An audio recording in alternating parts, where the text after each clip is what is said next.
We're starting. Okay, I'm Donna Bowen-Willer, and I'm here this morning with my colleagues from the Environmental Action Working Group, Mike Fletcher and Margaret Linton, to introduce you to the world of the carbon footprint. We hope to offer information about the most impactful choices that households can make to reduce their carbon footprint and to invite everyone to choose the changes that might make most sense for them. So, what are we going to look at today? If we can get the first slide there, Margaret. First of all, we're going to take a look at the carbon footprint and how does Canada rank in the world and why does it matter? We're going to look at how to figure out the carbon footprint for a typical family and ways to decrease our personal or family footprint. And we'll start briefly to examine the larger picture and where we start. Could we have the next one there, Margaret? Yeah, there's our agenda. So those are the things we're going to take a look at today. We'll plan to speak to you till about 9:35, after which we'll take questions until about 10 o'clock. And as Barb mentioned, you can type the questions into the chat box to one of the hosts. After 10, if you want to stay on, we'll have some informal discussion after that. Now, most of you know Mike Fletcher. He's the chair of the Environmental Action Working Group and also our resident environmental expert. Mike was raised by an environmentally conscious family in Guelph, Ontario. His career has involved a number of varied industrial background prior to joining the city of Ottawa in 2013. The past 3 years, his main focus has been the city's climate and community energy plan. And I think many of you probably heard his interesting presentation last month on energy evolution. His key role in planning the city's climate team has been around greenhouse gas emissions modeling, so he's perfectly fitted for today, and developing the plan which shows what Ottawa as a community needs to do to keep emissions below the threshold that will lead to no more than 1.5 degrees centigrade of global warming. Margaret Linton is a longtime member of the First U community and has been involved with most everything at one time or another, from RE and the music program to running the church office in emergency circumstances. Most recently, she retired from her position on the board as treasurer, and previous to that, she ran the fall fair. Margaret and Mike will be with us in a few minutes, but first we're going to see exactly what we mean by a carbon footprint and just where Canada ranks in emissions. So put simply, your carbon footprint is the mark you leave on the environment. More formally, it's the total greenhouse gas emissions caused by an individual, a group, a country, an event, organization, service, or product, expressed as carbon dioxide equivalents. Now we're going to take a little look at this animation here. And we're talking about total emissions. So if we look at the car, we kind of think of, well, the emissions are the gasoline that we put in the car, but it's way more than that. We also have to consider the energy needed to extract the oil from underground. We have to look at the pollution caused from the transportation, the refinement, to the final delivery to the gas station. And then, of course, we have to look at the emissions from the manufacturer of the car in the first place. So when we're looking at these, it's a lot more complex than it would appear. You and everything you own has its own carbon footprint. So let's look at where Canada stands in this. As you can see on this chart, China at over 10 megatons are standing in the first place, and then the United States at about half that much. So they're way above everybody else. Canada comes in 11th place at about half a gigaton. So we can see that we're down here. Let's take a look at another show of this. And we can see this is emissions by country in a circle graph. And you can see we have a great big pink China up there at 28%. And we have a big United States at about 15%. Canada's over there on the left at about 2%. But if you look at this, you can see how unbalanced it is. We've got the rest of the world at 21%, and the 20 countries which produce the most in the world are at 79%. So we have a big lopsided world when it comes to emissions.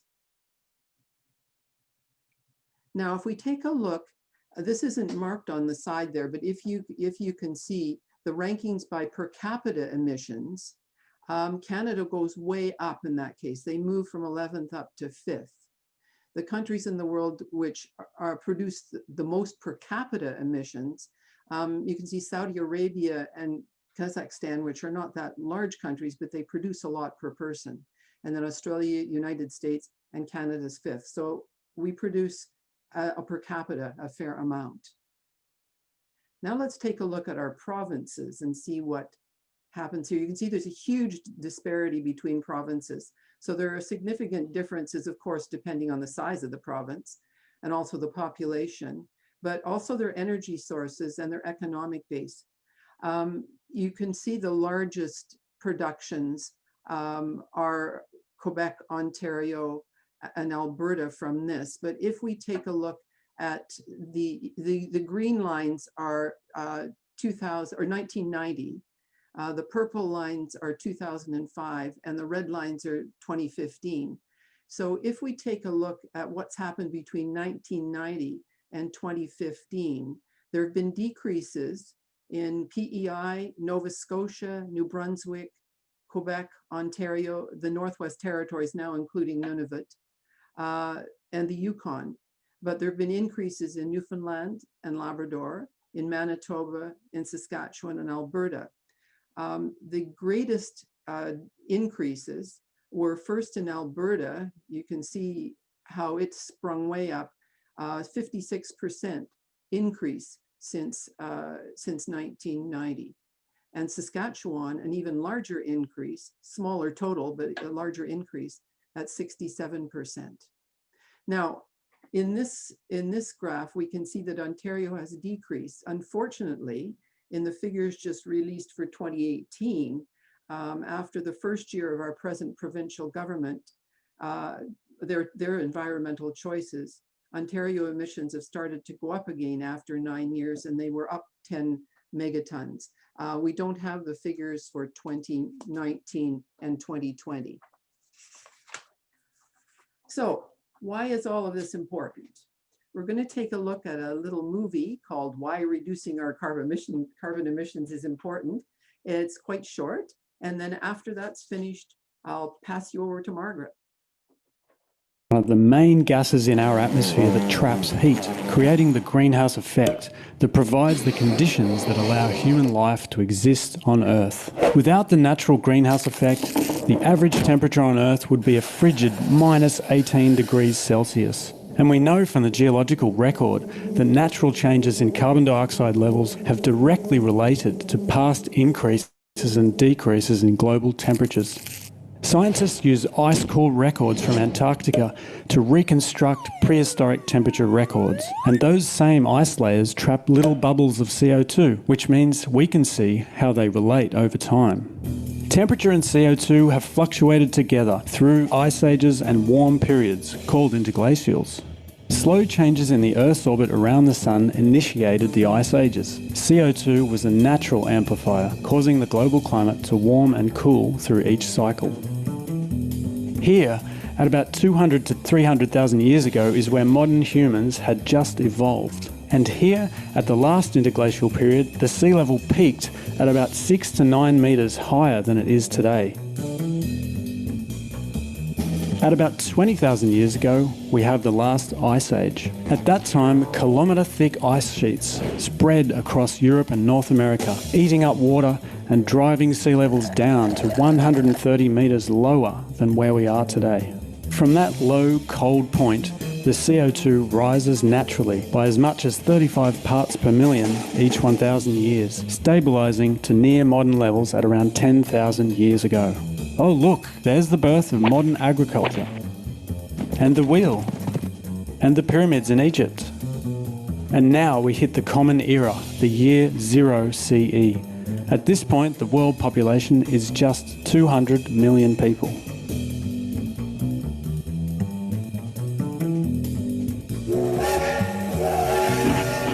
And here's where scientists first demonstrate the greenhouse effect of carbon dioxide, way back in 1861.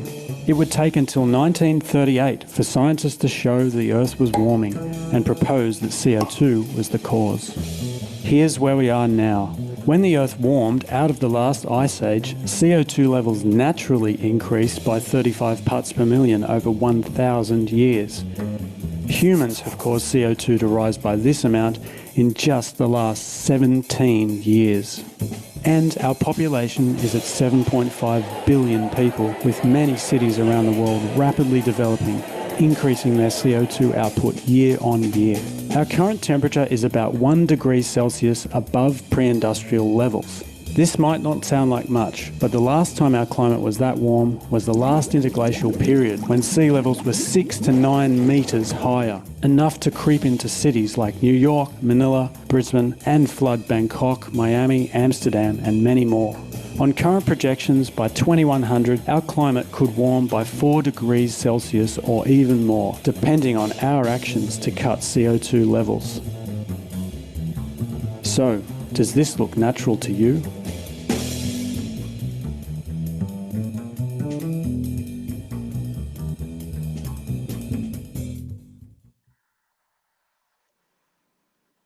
So that shows us why we want to start eliminating our carbon dioxide.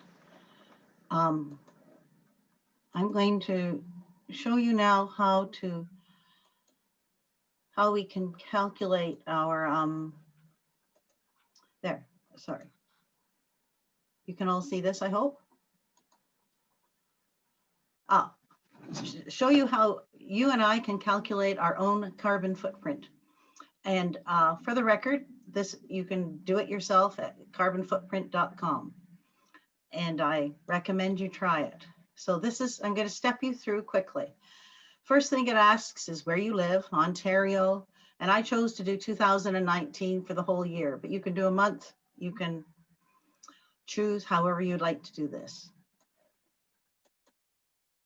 And so up at the top here, you'll see the first thing we do is our house. So you put in kilowatt hours of electricity.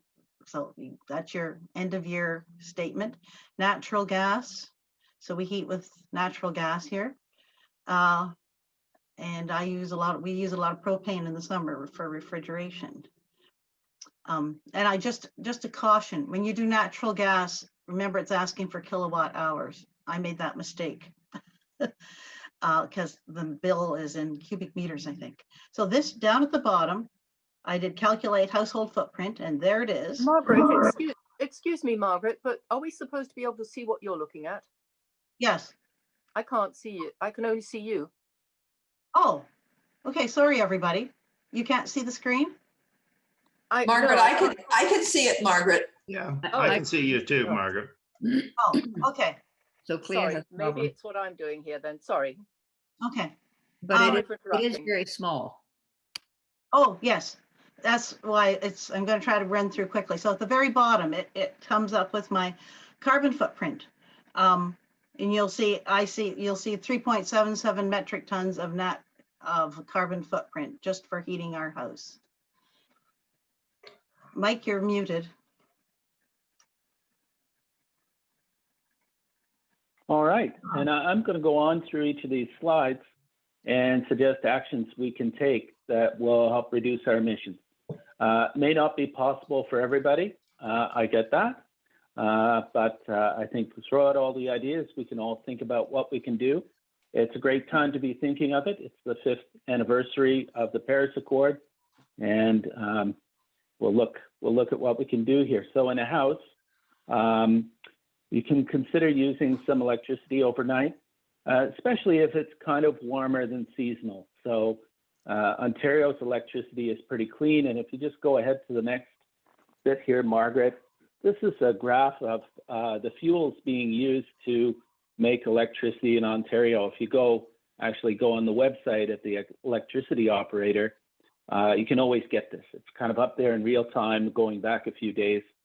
Overnight periods, especially if it's not too cold, you'll often see that the gas generation here, which is represented by the darker blue, basically shuts down to just idling a little bit, and that's about it. So, you know, it won't save you any money to use electricity overnight, but sometimes that's the way it is. It's not always about saving money here, folks. This is the right thing to do. And if it's convenient for you, if you heat with gas, for instance, and can use a little bit of electricity in the overnight period, safely plug something in, like a heater, and then shut it off in the morning, you'll be helping things out. And the second big one is a lot of appliances come with timers now.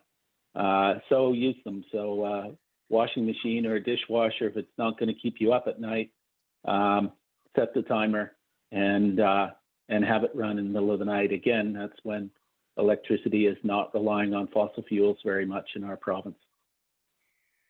Okay, so the next thing on the list is flights. And you type all your flight information up here. So here I have a return flight to Vancouver, which took 1 metric ton. And then I put in 2 flights that I sort of wish I'd taken, one to Cancun and one to New York City. And I'm glad I didn't take them. What can I say? But that's, you'll see there's almost a metric ton for a long distance return flight. Mike? Yeah, and some actions here. Obviously, fly less. It's very carbon intensive, and you know, consider all the other options. So, can you get there by a mode of transportation that doesn't leave the ground? It's going to be better. And then the other one is just so there's Fallowfield Station with a train going to Toronto. And the second one is just, it's a turboprop aircraft. So they're about, you know, 40% more fuel efficient than a jet. So if that works, they don't go everywhere, I understand that. But, you know, Margaret, your flight to New York City, maybe you could have found a turboprop for that and saved the carbon footprint quite considerably. Okay. Next one is a car. And you type all your car info in there. So this is 9,000 kilometers in a 2015 Prius. And that ends up with 1 metric ton almost you can see that there. That's pretty good. That's a good car. So you've done well getting a Prius, Margaret and Dave. And here the kind of the same things apply to what we say about flying. And then if you're getting a car, make it electric. Used ones are coming. And, you know, if you watch some of the local Facebook sites on electric vehicles, you can find used ones. And I just thought I'll share this. So this is Norway. So this fall, I think the past 3 months of Norway have been pretty similar. Only about 10% of the cars don't have batteries in them in some form now in Norway. Huge percent of them are just pure electric. And you'll hear a lot of people grumbling that maybe electric cars don't work in a cold climate. You can look it up. Norway's cold in the winter. So there's a place that's leading.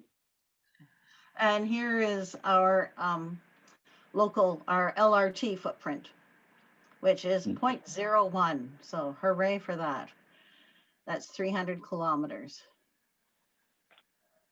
Yeah, and in order of preference here, I mean, the best thing is some active transportation, walking or riding a bike or a skateboard or rollerblades. Take your pick. And the LRT, as Margaret shown, is pretty good. Carpool would be about next. An electric car would be about fourth. And the bus kind of comes last. So city bus system averages 6 liters of fuel per 100 kilometers, which is about the same as 1 passenger, so sole occupancy of Margaret's Prius. So until something's done about the buses being diesel in Ottawa, they're not that great. Okay, thanks. And this is extra petrol used. Because we have a cottage on an island and we get there by boat. And I see that adds up to 43.5 metric ton. Well, That's half your car. So there are a lot of gizmos in this world coming out electrified now. We cut with one of these cordless lawnmowers around our house, and outboard motors are now getting electrified up to, I think I saw on this particular site for outboard motors up to 40 horsepower. So you can get a nice big outboard motor that way. I think people who live at a cottage, assuming they have electricity, aren't much on hauling the gas around for the boat. Imagine just plugging it in. I think that'd be a heck of a lot easier and a lot better, and kind of no oil slicks from a two-stroke engine around, which sometimes happens with outboard motors. Yeah, it's not a two-stroke engine, but now this is a very complicated one, but it's everything else. You'll see the top line is food and drink products, and I picked for a medium meat eater because that's what I felt I was in 2019. But 2020, I did try putting a low meat eater in there, and it improved my carbon footprint quite a bit, as you'll see. So this is everything else: computer, TV, radio. So buying a new TV, mobile telephone costs, insurance, recreation, sporting activities, new skis, and there's clothing in there. So the next page shows you the carbon footprint for this.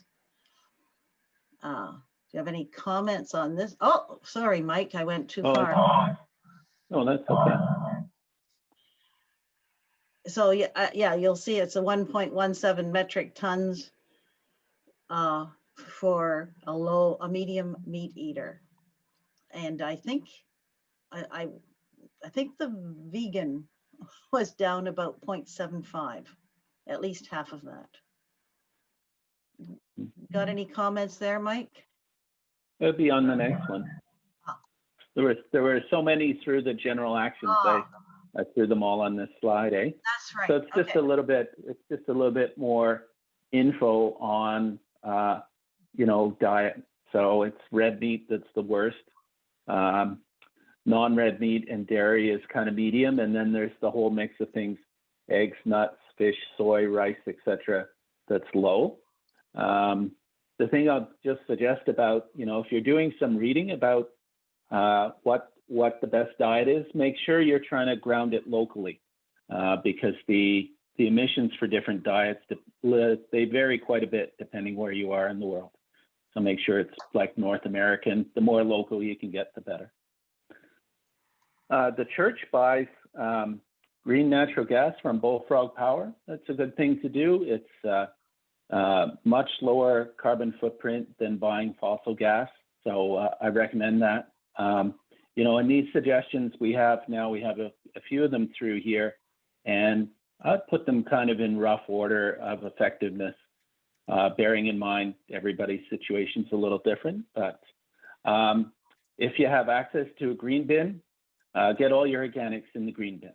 So letting organics rot in an uncontrolled way and release methane is quite bad. And it's, one of the biggest things that's in the city climate plan is to make sure that doesn't happen. So really try and use it if you're in a multi-res. See what you can do about it. I know it's much harder in a multi-res building. And less plastic. There's a good emissions profile to plastic. So single-use plastic is certainly something to keep down. And then if you're getting rid of an old fridge or an old dehumidifier, the Freon or the refrigerants in most of them are very strong greenhouse gases. Some of them are scary in that they're more or less permanent. So if you release methane, for example, into the atmosphere, it'll eventually break down. When we put CO2 into the atmosphere, we can at least believe that if we get ahead of the curve and start allowing vegetation in the world to regenerate, we could absorb it. But some freons, that's not the case. They're in the atmosphere forever. And if you read a book called The Drill Down, which talks about what we need to do first on dealing with carbon change, with climate change, dealing with refrigerants is on the top. So that's an important one. Lighting, especially if it's outside, make sure it's LED. Inside, if you heat with gas anyway, the waste heat from less efficient lighting is likely to offset the gas, so it becomes less important. But for example, around the church, we made sure recently to do the outside lighting, which was great.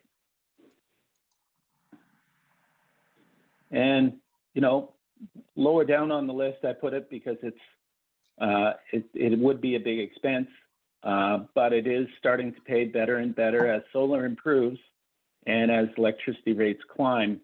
Net metering looks good. So I've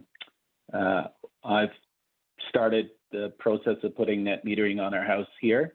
And our roof isn't perfect. I know that often comes up in discussions. The house has to point the right way and such, or the roof does, excuse me.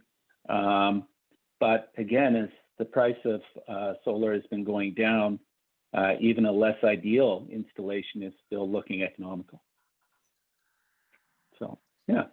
This is the end of the calculator, and it shows me my footprint, the country average, and then see that tiny one there? That is the world target. So that's, so anyway, I recommend you try this out. And now, having talked about our personal carbon footprint, I'd like you to see this video called "Our Carbon Footprint is Broken." And for better or for worse, my footprint is pretty different than the average person's.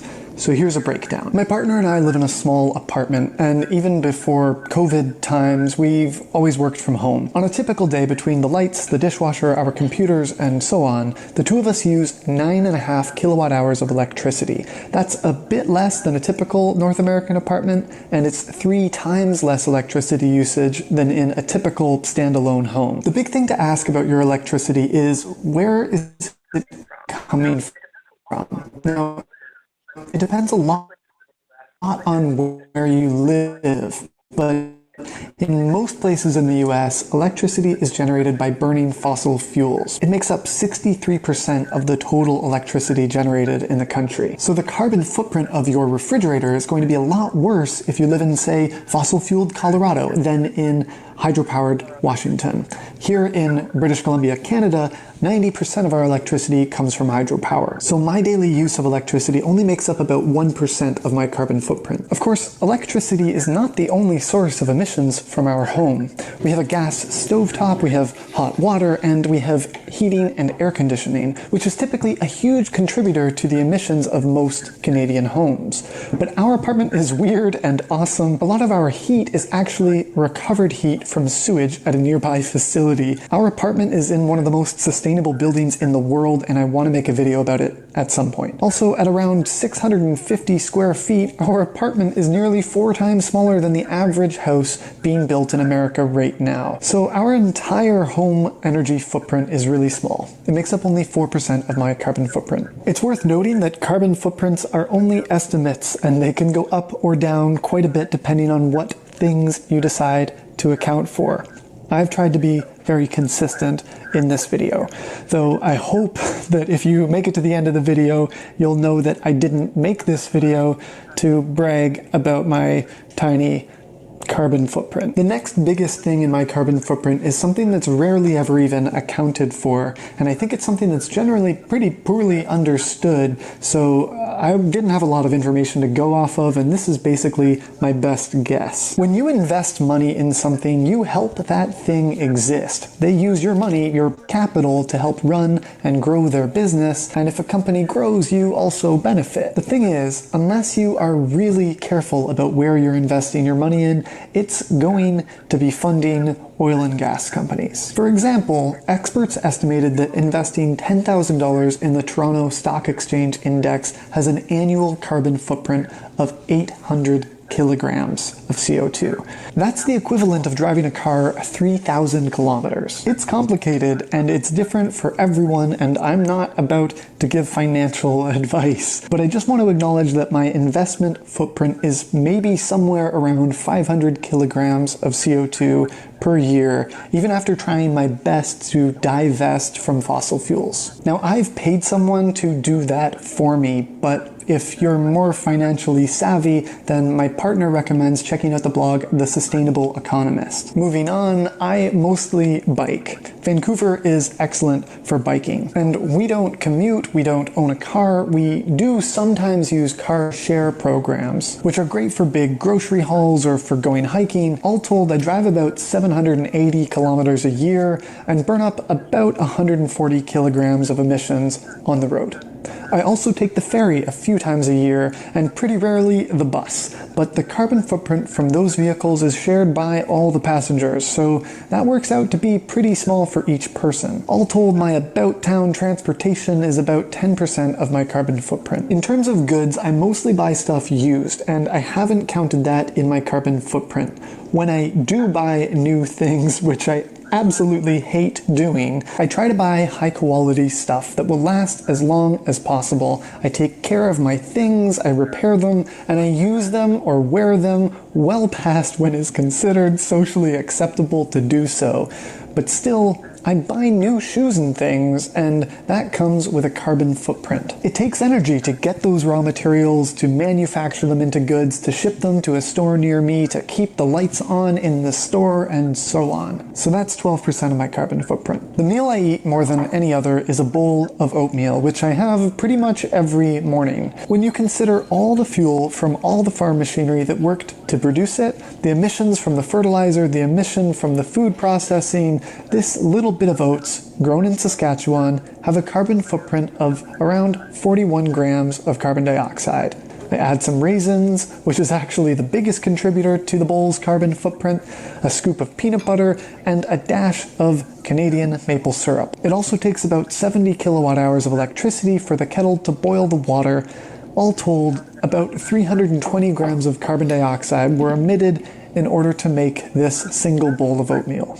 However, compared to a breakfast sandwich of bacon, eggs, and cheese, which comes to a whopping total of 1,441 grams of emissions, my oatmeal breakfast is pretty great. On average, I eat about 2,900 calories of vegan food each day, which means that my annual carbon footprint from my diet is about 1.5 tons. In general, eating a plant-based diet instead of a typical diet of meat and animal products can slash your carbon footprint from the food you eat in half. I plan to make a whole video about that soon. I'll leave the link when it's done. Okay, so there's only one last part of this graph, which is kind of depressing because it makes up almost exactly half of my annual carbon footprint. The single biggest contributor to my carbon footprint was a single trip on a plane. Why wasn't that part of transportation, you ask? Well, that's a valid question.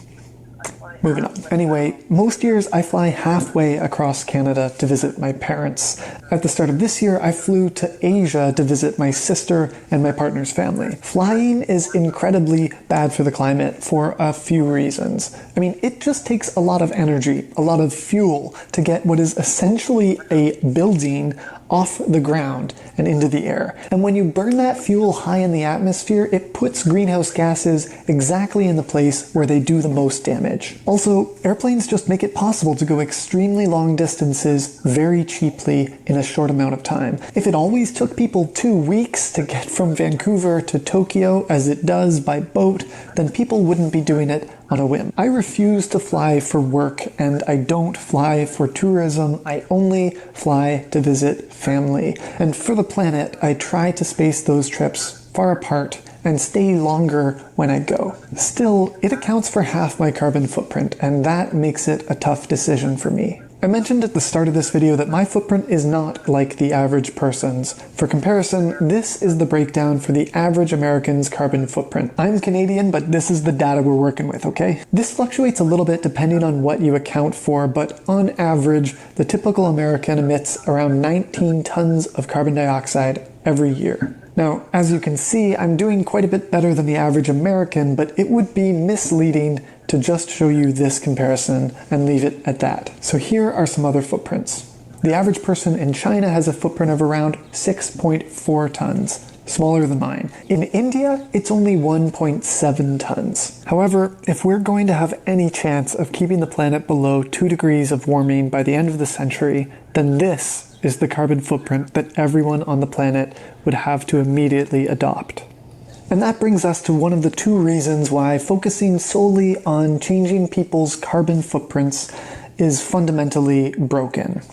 If I didn't take that trip to Asia, then my carbon footprint would be almost exactly half the size. It'd be pretty close to the best case scenario for emissions for someone living in Canada, and it would still be more than double where we need to be. For example, it doesn't matter very much if I drive an electric car if the electricity for that car is generated by burning fossil fuels. So frankly, unless you're very rich or you're making some very bad decisions, then focusing on your carbon footprint instead of trying to change the system through voting or pushing for climate action, that's just like rearranging the deck chairs on the Titanic. And maybe that's why the entire idea of the carbon footprint was popularized not by environmentalists, but by the fossil fuel company British Petroleum, which ran a big ad campaign in 2005. And that's called misdirection. In order to solve climate change, we need system change. And your carbon footprint does not account for things like how you vote. And that might be the single most important thing that you can do for the climate. And the other reason that focusing solely on carbon footprints just doesn't work is this. Hold on. This circle is the amount of emissions generated by one single person. This is Paris Hilton's carbon footprint. And if that looks huge, I should clarify, this is just her emissions from flying, which is to say nothing of the emissions from her millions of dollars of investments or the carbon footprint from her multiple mansions. I can only speculate, but I'd guess it's a lot bigger than this. The rich skew the average carbon footprint because the richest 10% of the people in the world are responsible for 50% of the world's emissions. And millionaires and billionaires have the biggest carbon footprint of them all, and they also have the means of protecting themselves against the worst parts of climate change. And I doubt this is shocking, but they are not holding themselves accountable. We just can't rely on them to shrink their own carbon footprints. We can only rely on them to make the average a lot larger. In the West, we sort of want to solve everything through individual action, and I think maybe that's part of the reason why we are so terribly failing at taking action on climate. So sure, do what you can to have a smaller impact on the environment, to shrink your carbon footprint. I'll leave some links in the video description that might be helpful. I mean, that's great, but if you are not voting for climate action, if you are not taking serious steps to change the systems that we live in, then I think you're missing the point. Thanks for watching. So, Kurt just told us that systemic changes are needed. And we do talk about voting and participating in elections and advocating for climate solutions and many other different talks. So I'm going to just go past them and tell you about investing, which he also mentioned. And this is a quick footprint versus portfolio. So here is driving a car, one round trip. And this is $100,000 in investment, which is, as he said, this is 9.3 tons for 100K versus one trip. And then, so if you're someone like me who's retired with a RIF and a Canada pension plan, we're talking about a heck of a lot of tons from portfolio investments. And I encourage you to follow this URL. We had 2 incredibly interesting webinars on the crucial importance of shifting your investments to climate and how to manage how to get your pension plan doing what you want. So this is the place to go to find it, and it will be in your chat. And I have a quick excerpt here. There are reasons to invest in climate solutions. First of all, the risk of staying in fossil fuels is high, and I really won't go over these. This is a transition risk. There's Exxon's market value crumbled 184 million, BlackRock lost 90 billion. Fossil fuels is not a good place to have your money right now. This is a fascinating chart, and I'm going to have to read it to you. This is from 2014 to 20, I've got this written down. 2019. The bottom line is the 5 largest fossil fuel companies on the stock exchange. And this is the 5 cleanest power utilities: NextEra, NRG, Iberdrola, EDP, NEL. That's a US and European solar wind thing. And you'll see this is the stock prices. So fossils are just sitting there, hopefully going down someday. And this is the opportunity. If you're talking about making money, it's also a good place to put your any kind of money you have. And another reason you might want to do this is because the regulatory changes are hopefully going to be very pro climate solutions, phase out of fossil fuels, electrifying the economy. So how to take action. This is again from Adam Scott. Ask your investment advisor how to get out of fossil fuels and into climate solutions. If you get an answer that's saying it's too risky to get out of fossil fuels or it's a bad investment, he suggests you probably need a new advisor that's looked at risks and opportunities recently. And that is all in the second podcast on pensions that I already gave you this URL. Have a look. So we are all invested in the CPP. Anyone who's ever worked has part of the CPP, and some of us have other pensions too. The CPP, and he has a section on his website called The Good, the Bad, and the Ugly for all of the largest pensions in Canada. So here's some of the ugly about the CPP. You and I own 141 billion in Chinese coal, 12 billion in fossil fuels in Canada, and half of that in renewables.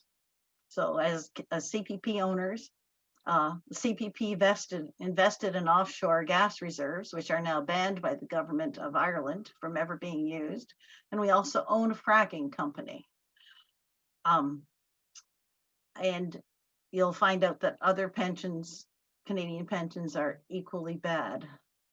And it felt we need to advocate. And the question is, does advocating work? Well, about 2 years ago, when Canadians found out we owned US prison farm investments, lots of protests. And if you look at the next year of the CPP publication, they had got rid of prison farm investments. So they don't claim they respond to public opinion, but things happen. And you'll notice if you do any of the letter writing that's suggested, the CPP mandate is to invest in the best interests of its contributors and beneficiaries. And in my opinion, investing in fossil fuels is unhealthy for Canadians and also a high risk investment. And that is a good reason to tell the CPP why you'd like to see change. And once again, I suggest you go and see Shift Action. And they have all the information on pensions and how to write a letter and even form letters for you. So now that's the end of this, and we get to go to discussions. And Mike is going to take questions. And I'm going to feed him questions. Do you have any to start yet, Mike? Can I see you're muted? Yeah. Well, I was just going to comment on the investments. On Thursday, the New York State Pension Fund decided to divest from fossil fuels, and that's the largest pension fund so far in the world that's decided to divest. So it's about $225 billion US, and they'll be out of coal and tar sands first. So that's a nice bit of news on that front. Hope it keeps rolling. There's one question in here about heat pumps. How do they work? Are they a good idea? So heat pump uses the Carnot refrigeration cycle, and it's basically you can think of it like a fridge running in reverse. So it pulls some heat out of the air outside, if it's an air source heat pump, and puts it in your building. They do work in Ottawa. There's cold climate heat pumps, so it's certainly possible to get a heat pump to replace the furnace. In Ottawa, you probably won't save any money on your heating bill with them, so it's not about money really. You might pay 10% more at current prices to heat the house, but certainly does work. I have a comment on our heat pump. Alexandra Devine, we've had a heat pump for about 25 or 30 years. It heats and it cools, and the cooling is still a great money saver. And our the people who take care of our heating, the annual inspections, when we asked about getting something new, they said, don't do it. Nothing's better than this one that lasted this long. The only wrinkle was the second year, it failed to switch to heating effectively.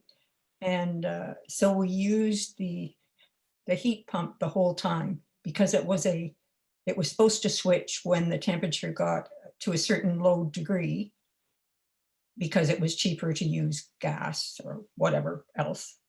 But it's still a wonderful unit. And as he said, until it fails, there's nothing better. Now you're indicating there's something for cold climates, and this was not particular. This was first generation, I guess, or something. Just wanted to put that in. They're certainly a good thing. Okay, there's a few more questions here. Does the carbon footprint of electric cars take into account the disposal of the electric battery it uses? And we've heard that batteries cause toxicity. Well, are toxic. Yeah. So the best source of information about the environmental attributes of electric cars is the U.S. Union of Concerned Scientists. And they keep current on the topic, meaning as the cars improve, they're updating their data and their information.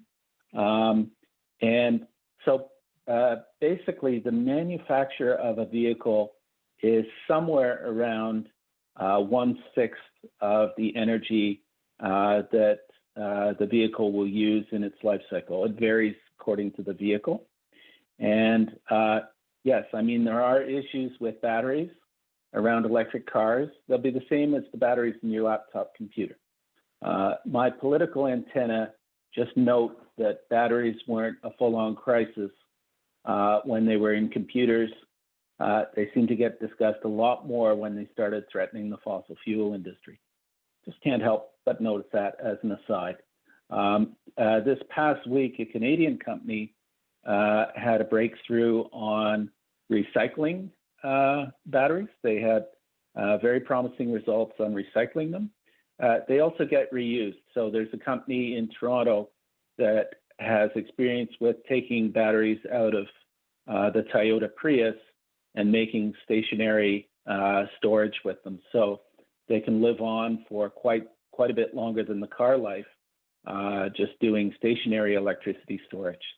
So there's some very good options around it. And things keep getting better and better. There was another question about electric cars, which is how clean is Ontario's electricity? So Ontario's electricity is pretty clean in terms of carbon emissions. It's about 10 times less carbon intense than Germany, for example, which is trying to reduce its emissions. And it's about 30 times less carbon intense than a place that just uses coal. So it is better. However, there is a trend to using more natural gas for generation in Ontario right now. And a lot of the backsliding we're seeing on emissions that Donna talked about early in the presentation, a lot of that can be tied to our electrical system starting to migrate the wrong way with more use of natural gas. Okay, thanks. And there was a question here on the green bin versus the backyard composter. Do you recommend one? Oh, yeah. Or? I think that's a good point. And yeah, maybe should have mentioned backyard composting. So I would believe, I haven't crunched numbers on it, that backyard composting rates a little bit better. I mean, a diesel truck doesn't have to come by and pick up your compost and haul it around. To use the old units, sorry, I'm not familiar with the new ones, but city garbage fleet gets between 4 and 5 miles per gallon of diesel fuel. So yeah, not putting stuff in a garbage truck is a very nice thing to do. Yeah, and there are things you can put in the city composter that you can't put in your home one too. Yeah, that's right. Yeah. There's a question here about getting rid of some appliances, clothes dryers, kettles. Is it worth ditching one in the middle of its life to get a more efficient one, or is it better to use it till it dies? So I would say in Ontario, given that our electricity is pretty low carbon, ditching something before it dies and getting something more efficient isn't worth it, because there's going to be all the embodied carbon that goes into making the new appliance. So the adage of keep using it till it's on its last legs, a bit like our friend in Vancouver and his gloves there, that's the good one to follow, I would say. Okay. Let's see. Here's an interesting one. What is the carbon footprint of our internet usage? Which would get to, I think that would be interesting when internet, phones, smartphones. Do you have any idea? If that one's not part of the city model because we don't know where it happens, and it hadn't been put into a community modeling system yet. So I'm really weak on that one. I don't know if anybody who's on this morning who has an IT background has any idea. I'll be at sea trying to make an estimate. Now I see it's 9:57.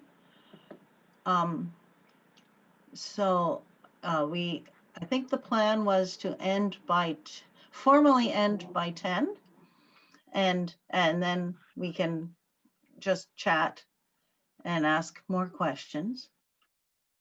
So I would like to thank you all for coming and being interested in this topic. The three of us are very interested, so please bend our ears.